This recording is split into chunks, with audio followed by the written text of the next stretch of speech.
red zone?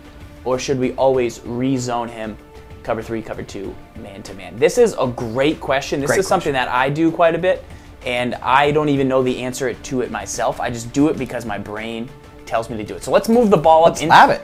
Yeah, let's move the ball up into the red zone here. What defensive play should I call? Call it cover 3. Call it cover 2. Cover 2? Yeah. Okay. Because this is when I mostly do it in the red zone. So you're going to switch to cover 2. We're going to move the ball up and be inside the red zone. Let's do this.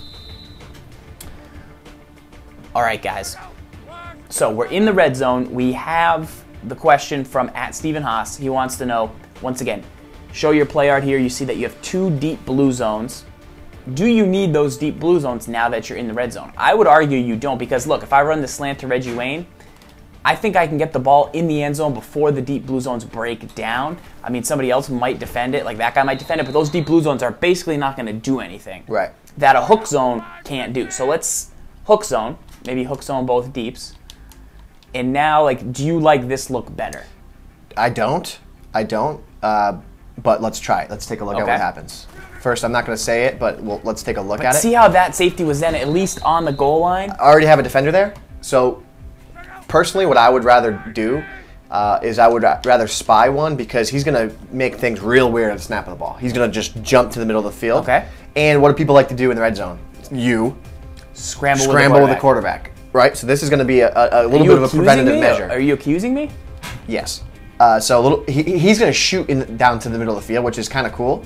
And people want to attack the quick middle of the field as well. So let's just show what that looks like. Snap of the ball. See how he like? Yeah. That's somewhat. That's better. It's intimidating. It's intimidating because you're like, is he blitzing? What's he doing? Right. So that's why, number one, I like that. What I also don't hate is this.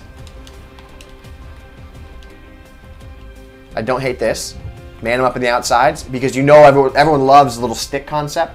You put them on the little quick slants and try to get the ball to him quick. So you're gonna get a press there and then manned up.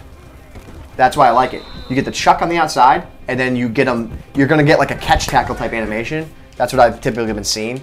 But I like this, and I really love a spy in the red zone, because the spy just sits in that nice tender area, and it really prevents like kind of a scramble from really occurring.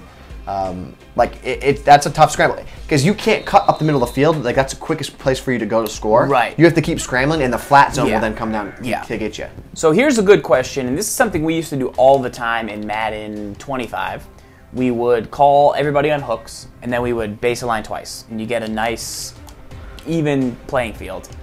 Is that something you still might consider doing, or no?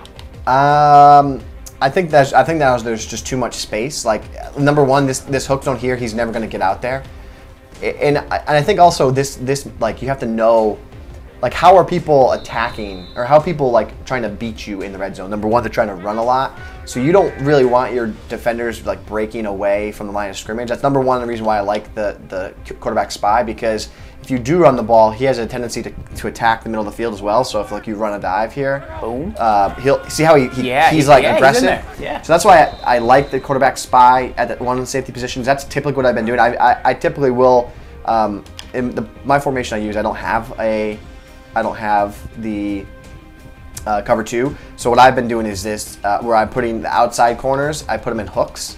That's one thing I've been doing, is that I like that balance better, because now I have 2 flats that are going out.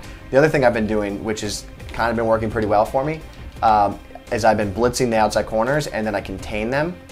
And then these guys, I'd man up on like inside tight ends, because that's where people are like, they're snap throwing to the tight ends. Yeah. So I've been doing that, because no one like really throws out there. Right. So it's like, once they pick up on that, they see it, but my hope is like, people are trying to roll out. I had B, but I couldn't quite get there. Like, if you try and roll out here, and I have this contain on, if you try to roll out, that guy's gonna just come after you. He's just gonna come after you. There's nowhere to go, and that can be kind of petrifying. And then you can play with their head a little bit, because they're gonna be like, oh, he's blitzing the corner, right? Right. He's blitzing the corner, but this time I could man him up. Maybe I man up on the outside, something like that. But I like the idea of like a mesh or like a hybrid style zone in the red zone.